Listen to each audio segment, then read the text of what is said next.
The chipped mug. The chipped mug was warm against my hands, though the coffee inside had already cooled to a dull lukewarm. I stared into it, as if the swirls of cream could give me answers, as if there was some hidden pattern that might tell me how to deal with what had just been thrown at me. Sarah's voice still echoed in my ears. She had leaned against the doorway, one hand on her hip, the other raised in a dramatic sweep, as though she were reciting lines in a play. "I'm quitting my job," she had announced, a heavy sigh following her words. "You'll support us." I remembered nearly dropping the mug then, my hands trembling, my throat closing up. The words had tasted like ash when I repeated them back. "Support you? Us." She nodded, her chin tilted high in a gesture that was more defiant than confident. My younger sister had always had a flair for theatrics. She'd been dramatic since we were kids, turning scraped knees into tragedies, late-night crushes into doomed romances, every family dinner into a stage where she could play both victim and star. But this was beyond her usual melodrama. I set the mug down on the kitchen counter, afraid my grip would betray me. "Sarah, what are you talking about?" I asked, trying to steady my voice. She launched into her explanation, words tumbling over each other in their urgency. "That coffee shop has been sucking the soul out of me for years. 5 years, Emma. 5 years of making pumpkin spice lattes for spoiled teenagers and moody freelancers. I can't do it anymore. I need to focus on my art." Her art. I almost laughed, but the anger in my chest kept me silent. Sarah's artistic pursuits had always been a sore subject between us. She went to every open mic night she could find, reciting poetry no one understood or strumming clumsy chords on a borrowed guitar. She painted abstract canvases that unsettled more than inspired. I had once brought one of her paintings into my office, trying to be supportive, but the stares and awkward questions from coworkers made me quietly take it back home. And then there was her husband, Mark. A man with more dreams than jobs, more debts than dollars. His obsession with vintage synthesizers filled their small apartment with broken wires and half-functioning keyboards. Every time I visited, he promised me his big break was around the corner. That corner had stretched on for 7 years now.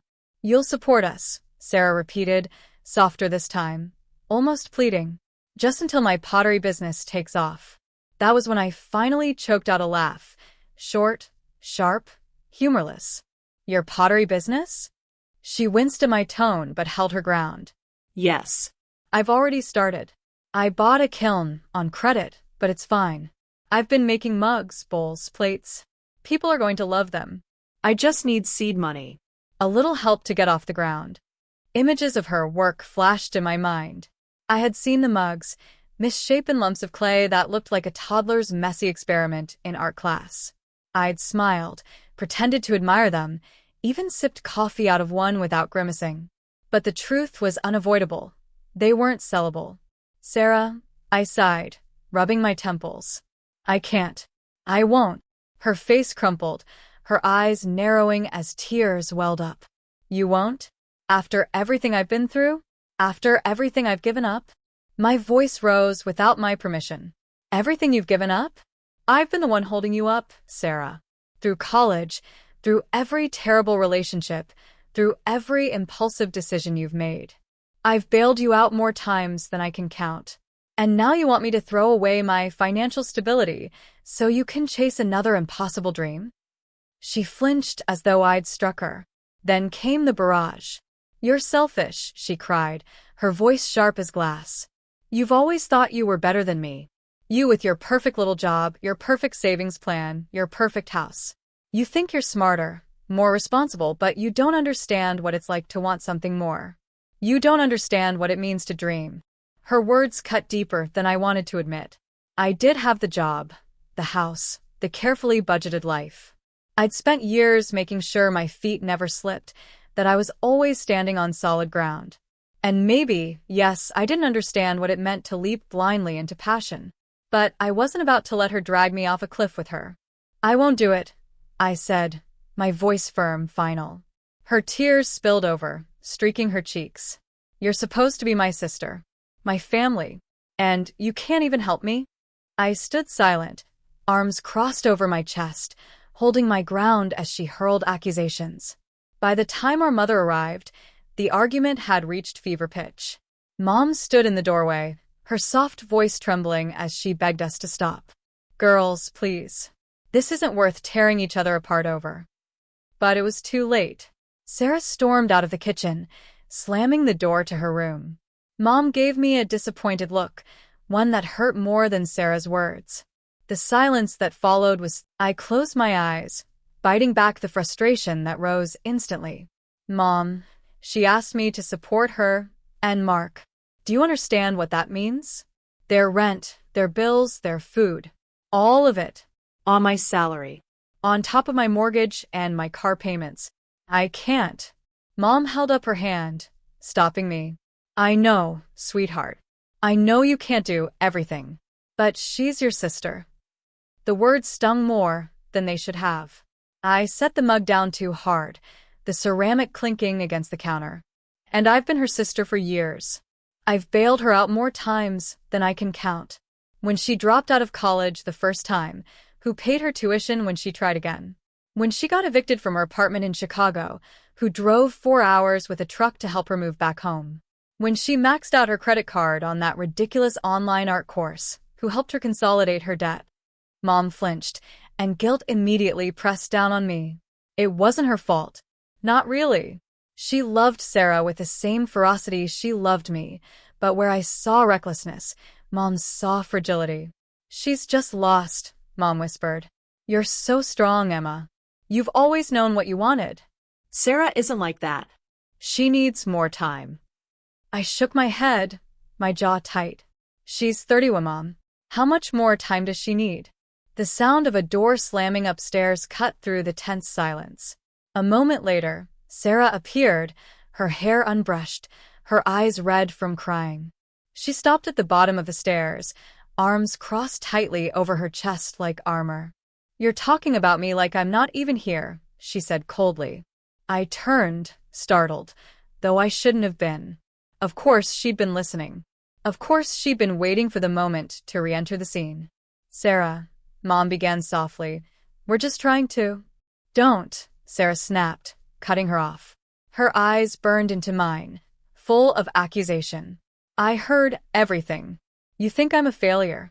You think I'm irresponsible. You think I'm some parasite sucking the life out of you." Her words hung in the air, heavy and unrelenting. I swallowed hard. "I don't think you're a parasite. I just think you need to take responsibility for your own life. For once." Her laugh was bitter, hollow. "Responsibility? That's easy for you to say, Emma. You with your 6-figure job and your neat little house and your savings account. You've never had to worry about whether you were good enough, whether your dreams were stupid, whether you'd ever make it." My chest tightened.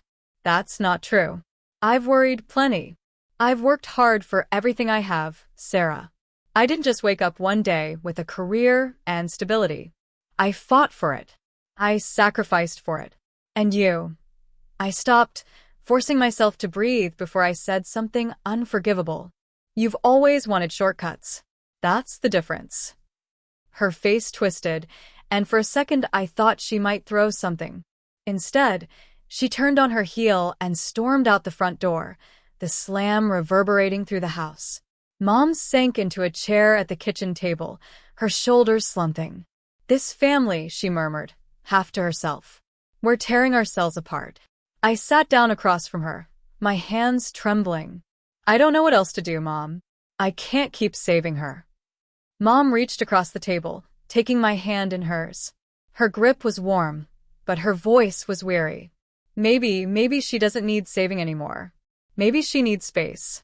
Both of you do." The silence stretched between us, broken only by the ticking of the kitchen clock. I stared at the faint crack in the mug sitting on the counter, wondering if families broke in the same quiet, almost invisible way. Later that day, Sarah returned, but she didn't speak to me. She floated past like a ghost, her silence louder than any scream. That night, her music drifted from her room. Loud, chaotic, discordant. Mark must have been with her, though I hadn't seen him arrive. I lay awake, staring at the ceiling again, the decision forming clearer in my mind now. Mom was right. We needed space. Not a few days, not a polite break. Real space. And Austin was waiting. Sleepless guilt. Sleep evaded me. I lay flat on my back, staring into the shadows that stretched across my bedroom ceiling. The digital clock on the nightstand glared at me with its relentless red numbers. 2:14 a.m. Then 2:58. Then 3:21. Each passing minute pulled me deeper into the spiral of thoughts I couldn't silence. Sarah's voice echoed in my mind, sharp and raw. You think I'm a parasite you've never had to worry? I squeezed my eyes shut, but the words wouldn't fade. They were stitched into the fabric of my memory now, unraveling everything I thought I knew about my role in this family. The house was still except for the faint hum of the refrigerator downstairs and the occasional creak of old wood settling. But beneath the silence, I felt the presence of everyone else. Mom asleep restlessly in her room, Sarah probably curled up with Mark, maybe still fuming, maybe crying. And me. The responsible one. The fixer. The one who couldn't sleep because guilt pressed on her chest like a weight she couldn't push off. I sat up, swinging my legs over the side of the bed. The floor was cool beneath my feet.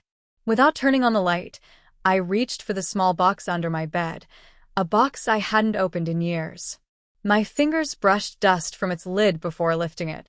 Inside lay scraps of Sarah's past, things I had kept for reasons I couldn't even explain.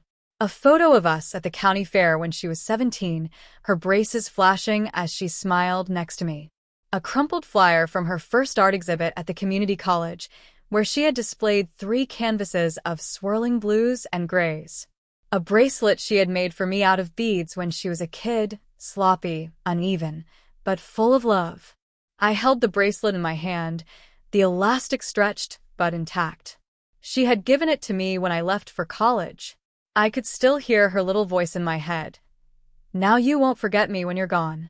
I hadn't forgotten. Not once. I remembered every time I had picked her up from trouble. The late-night call when she got stranded after a fight with a boyfriend. The time she overdrew her bank account and I wired her money, even though it meant eating ramen for a week myself. The semester she begged me to help her with rent because her financial aid hadn't come through. And I had helped. Every time. Because that was what big sisters did. Because I thought, eventually, she would grow up and stop needing me. But she hadn't. And now, as much as I wanted to cling to the bracelet, the photo, the memories, all I felt was exhaustion. My love for her was tangled with resentment so tightly I couldn't pull them apart anymore. I set the bracelet back in the box and closed it carefully. My chest ached, and I pressed my hands against my ribs as if I could hold myself together. The knock came again, lighter this time, almost hesitant. Emma? It was Sarah's voice. For a moment, I considered pretending to be asleep. But something in her tone, thin, wavering, made me rise and cross the room. I opened the door to find her standing there, barefoot, her hair tangled, eyes swollen.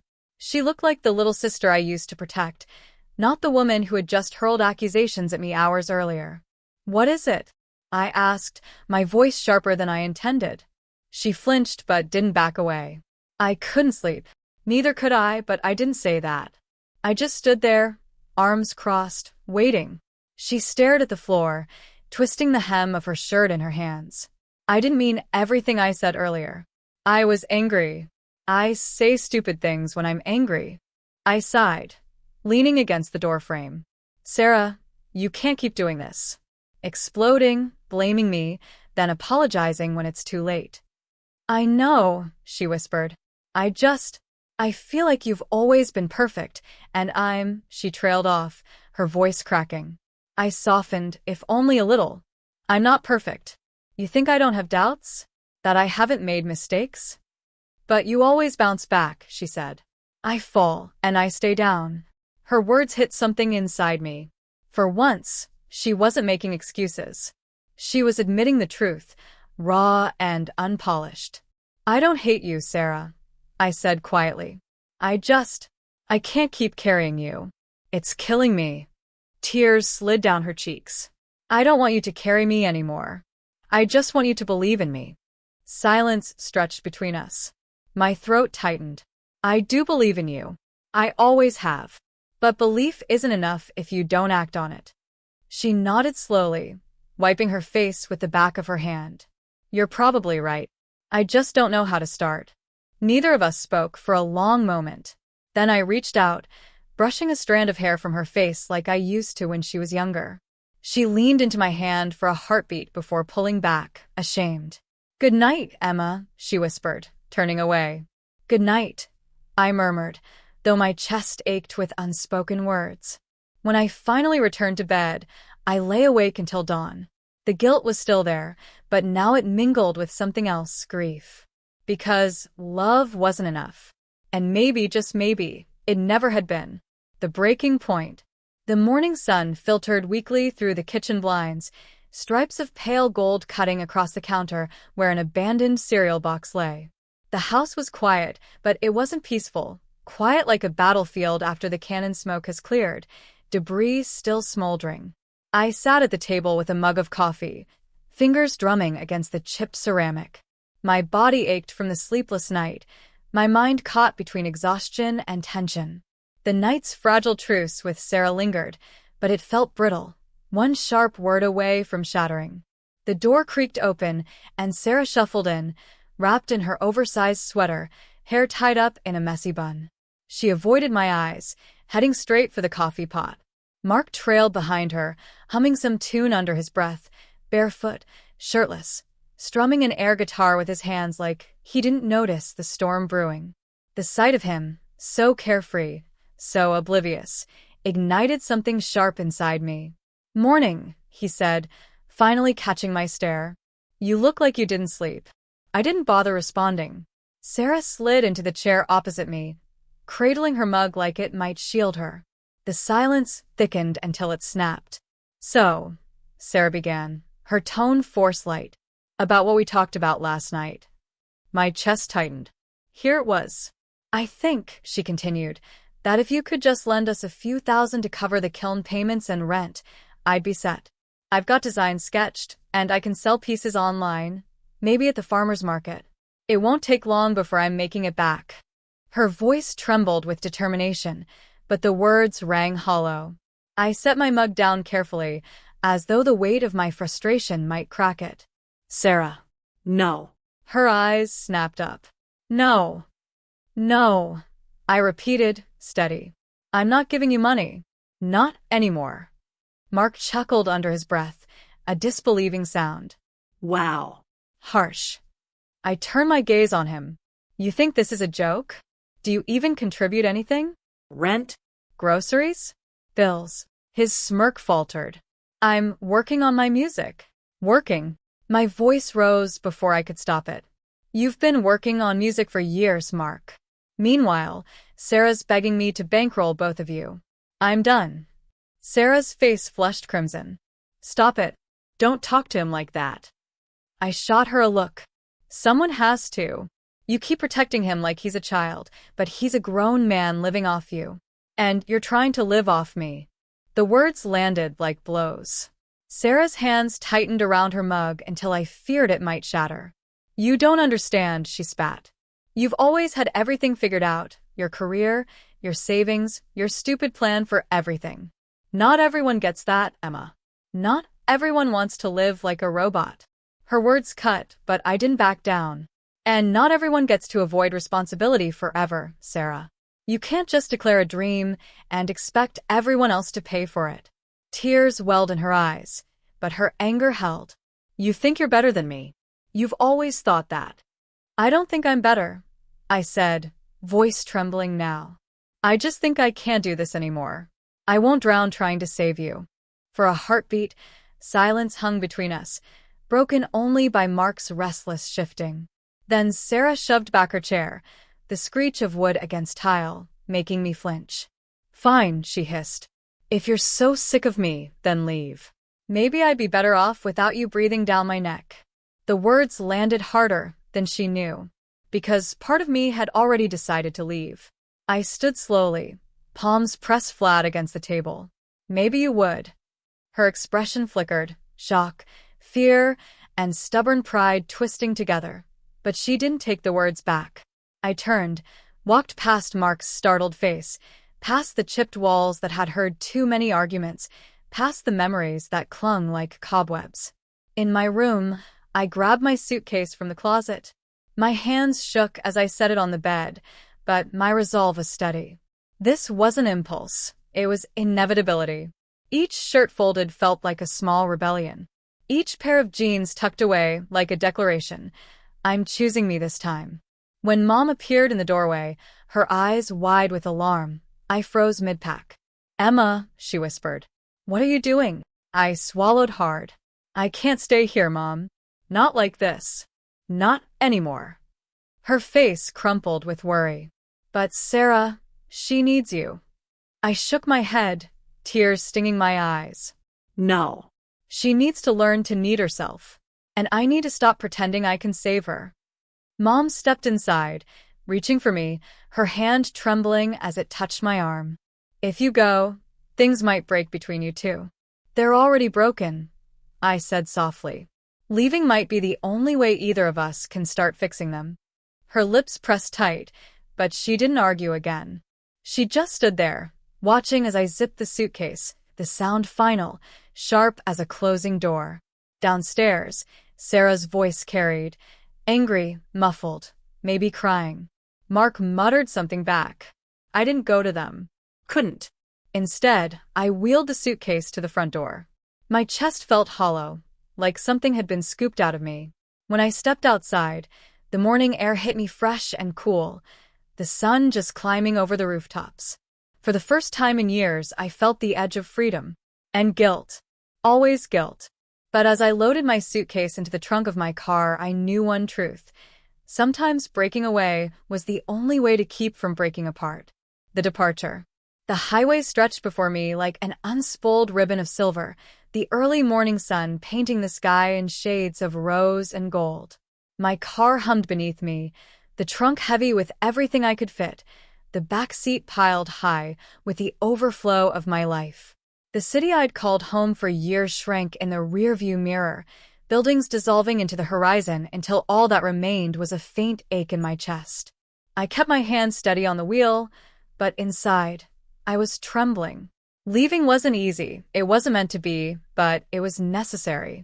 The silence in the car was almost too loud.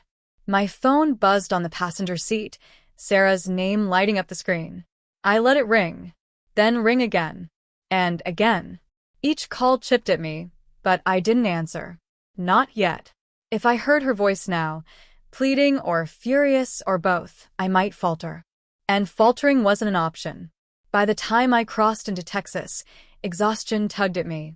I pulled into a roadside diner, the kind with neon lights buzzing even in daylight, and slid into a booth. The waitress poured me coffee without asking, her smile warm, practiced. "You look like you're on a long haul," she said, her drawl comforting in its unfamiliarity. I nodded, wrapping my hands around the steaming mug. "Moving. New job." "Exciting," she said, though her eyes flickered with a kind of knowing that came from serving too many travelers running from something. I managed a small smile. "Yeah." "Exciting." The coffee was bitter, but it steadied me. I thought of Sarah's face as I walked out, her fury, her hurt. I thought of Mom's silence as she watched me pack. The weight of their absence pressed down on me, heavy as the Texas heat, but beneath it was something else, relief. When I finally rolled into Austin, the city greeted me with noise and color. Murals sprawled across brick walls, food trucks lined the streets, and music drifted from every corner. The air was alive, pulsing, as though the city itself was urging me to breathe deeper.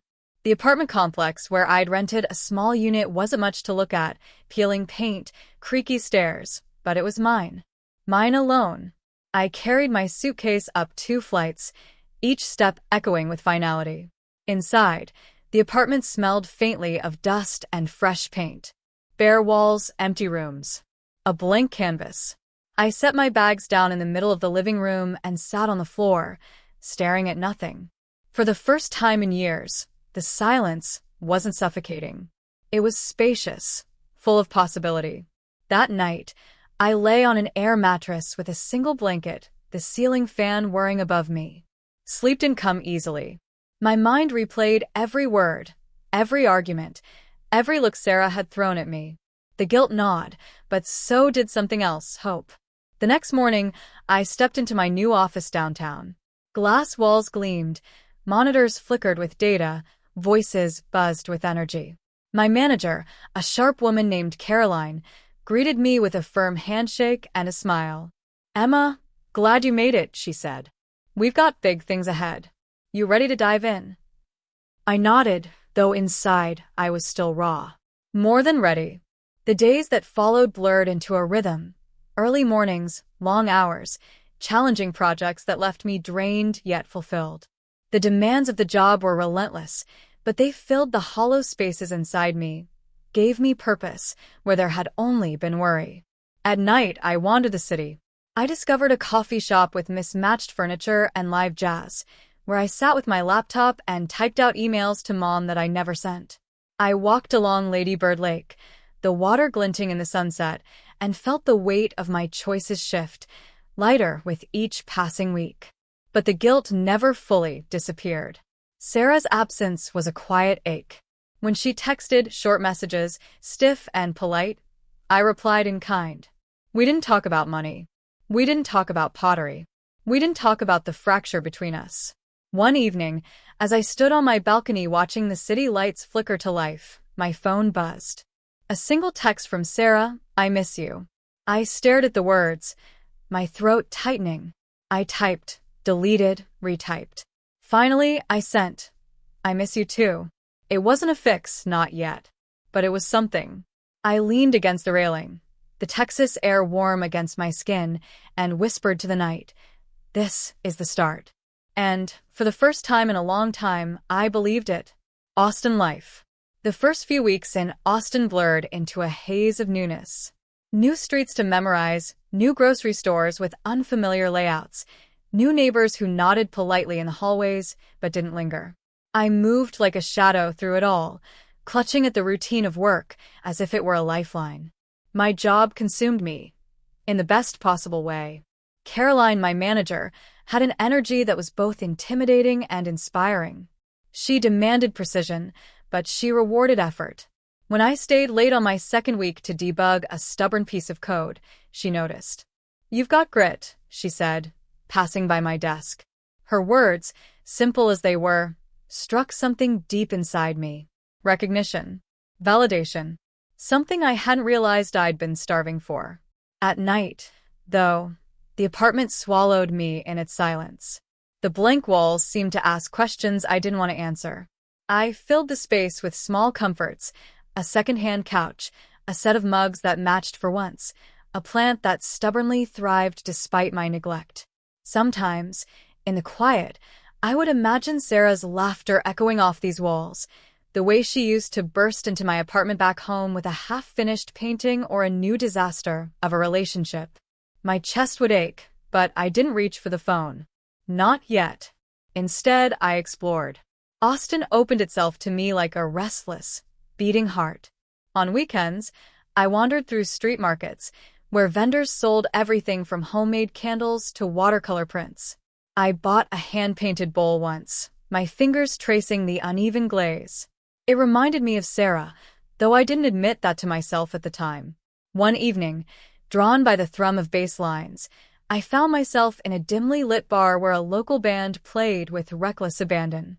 The guitarist lost himself in every note, eyes closed, sweat beading on his forehead. The crowd swayed, shouted, lived in the moment. For a flicker of time, I let myself live with them. It felt good. Strange, but good. Then came Sarah's first real message. Not a polite text, not a stiff reply, but a picture. One of her lopsided mugs, painted with a bright, uneven sunflower. The caption read, "It's not much, but it's sold at the farmer's market today. Thought you'd like to know." My breath caught. She hadn't asked for money. She hadn't begged for approval. She'd simply shared. I stared at the picture for a long time, my thumb hovering over the keyboard before I typed. "That's great, Sarah. I'm proud of you." The words felt fragile, like glass, but they were real. Her reply came an hour later. "Thanks. It means a lot." That night, sleep came easier.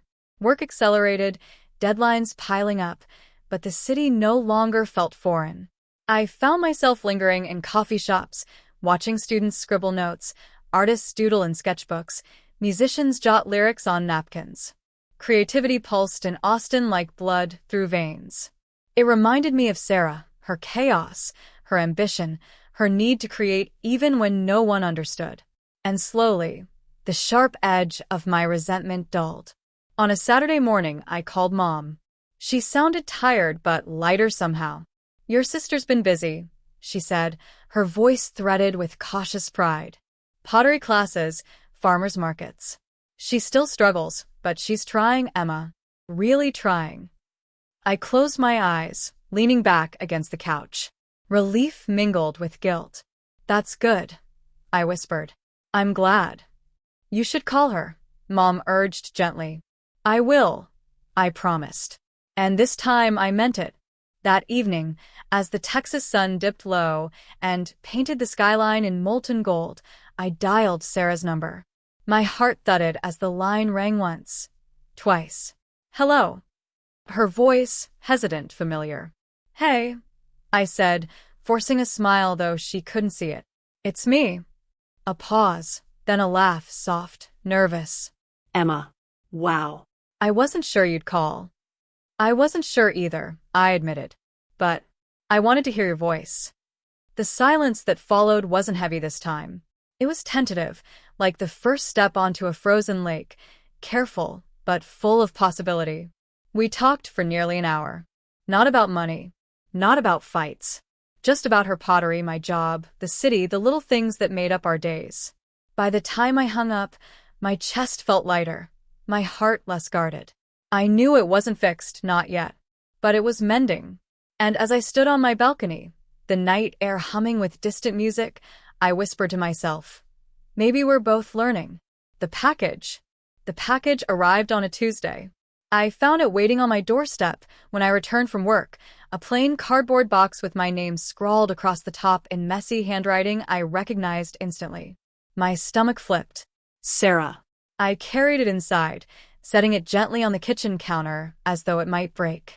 For a long while, I just stood there, staring at it. The tape was crooked, the corners dented. Typical Sarah. Imperfect, rushed, but heartfelt. Finally, I reached for the scissors and sliced it open. Inside, cradled in crumpled newspaper, was a ceramic bowl. Clumsy, uneven, with a lopsided rim and brushstrokes of yellow bleeding into green. A sunflower stretched across one side, petals jagged but bright, reaching outward as if toward the sun. My throat tightened. Tucked inside the bowl was a folded piece of paper. I unfolded it carefully, my hands trembling. "Sorry for the whole thing. I'm doing better. Hope you are too. Love, Sarah." That was it. No dramatic apologies, no excuses, no pleas for money. Just an admission, tentative but real. I sank into a chair, the bowl resting in my lap. Tears burned my eyes, unexpected and hot. It wasn't the craftsmanship, it was the effort. The vulnerability. The bridge she was trying to build, brick by fragile brick. For weeks, I'd wondered if leaving had been cruel, if I had abandoned her when she needed me most. But here, in this bowl, was proof that my leaving hadn't destroyed her. If anything, it had forced her to stand. I placed the sunflower bowl in the center of my table, its imperfections catching the light. It didn't look out of place at all. That evening, I called her. She picked up on the second ring. "You got it?" she asked, breathless, as though she'd been waiting all day for this moment. "I did." I smiled, though my voice wavered. "It's beautiful, Sarah." She let out a nervous laugh. "It's lopsided."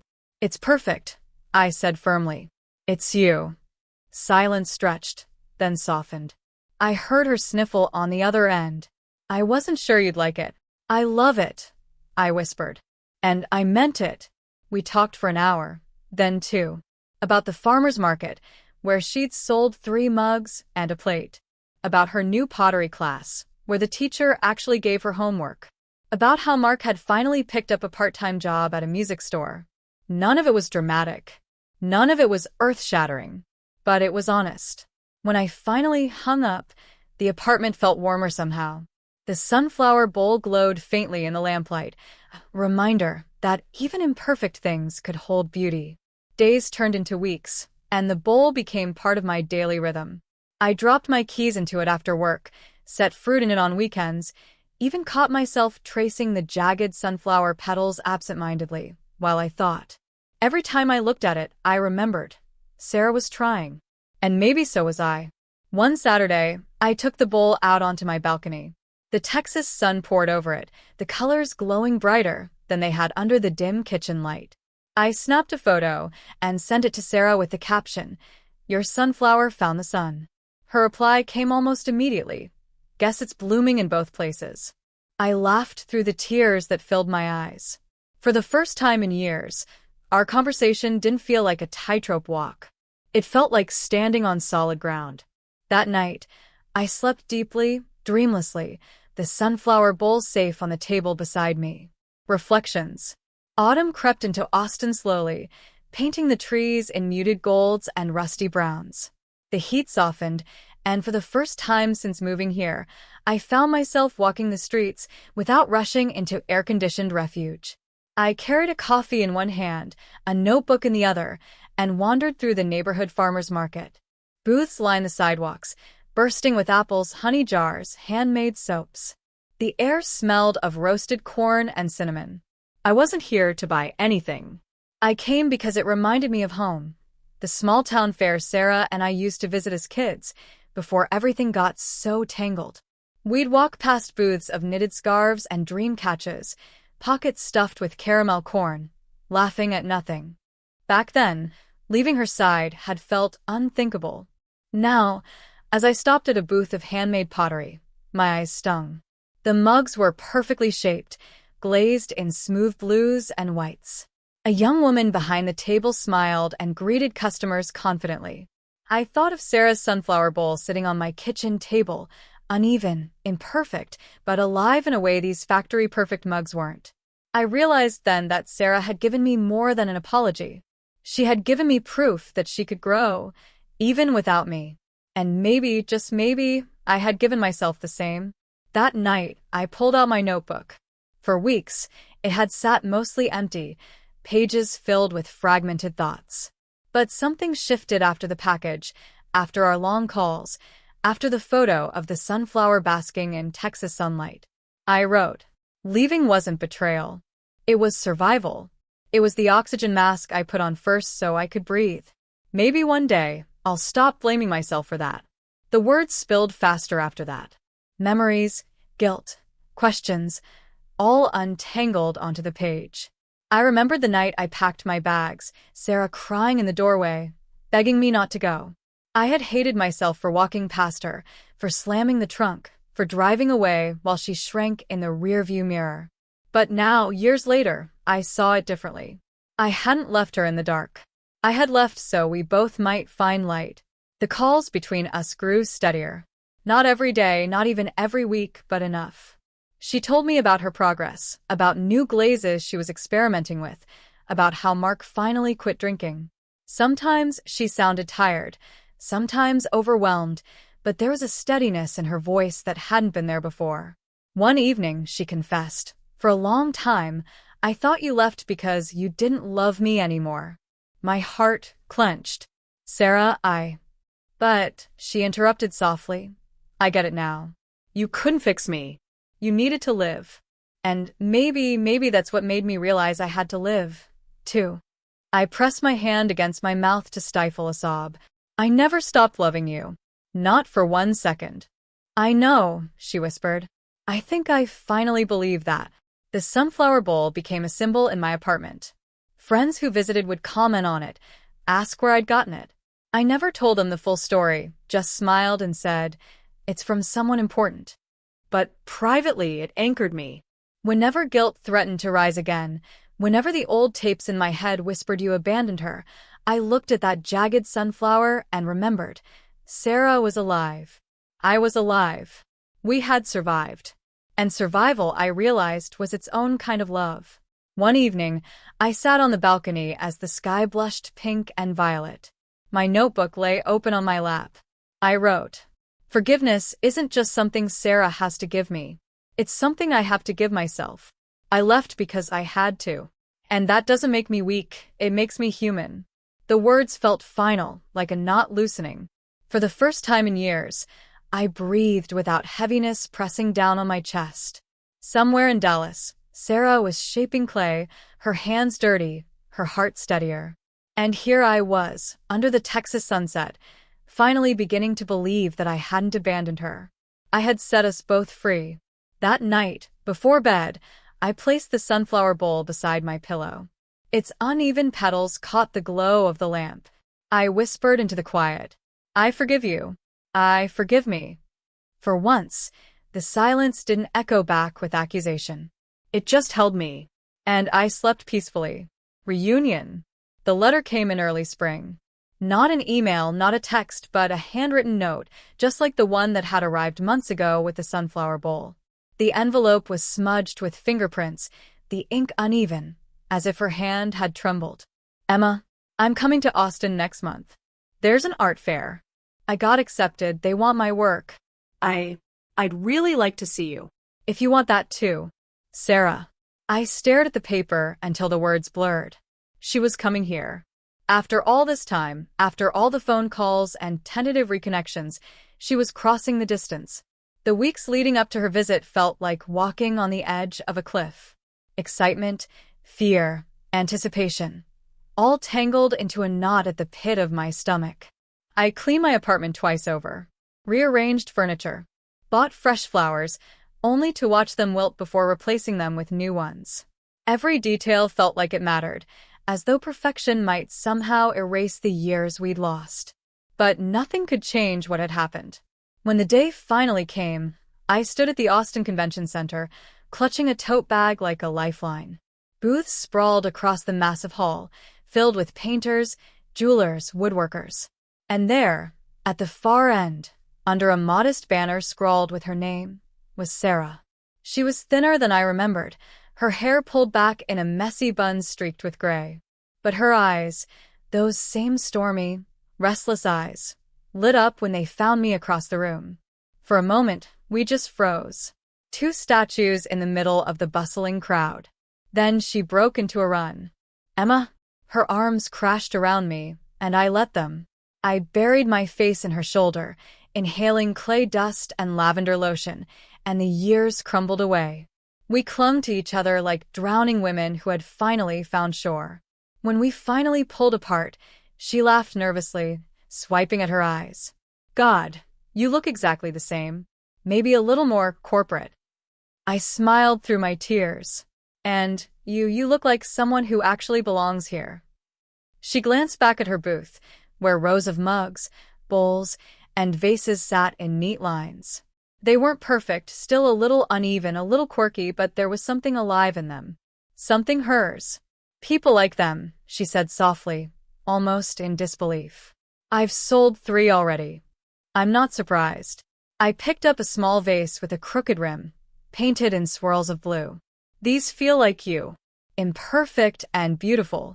Her lips trembled. "You always knew how to say the right thing." "Not always," I admitted. "Not when it mattered most." Silence pressed between us. The years we hadn't spoken hovered like ghosts. Finally, Sarah broke it. "I hated you, you know," she whispered, eyes on the floor. "When you left, I thought you were just done with me, like everyone else." The words stabbed, but I didn't flinch. "I know. And I hated myself, every day." Sunflower, the end, sunflower.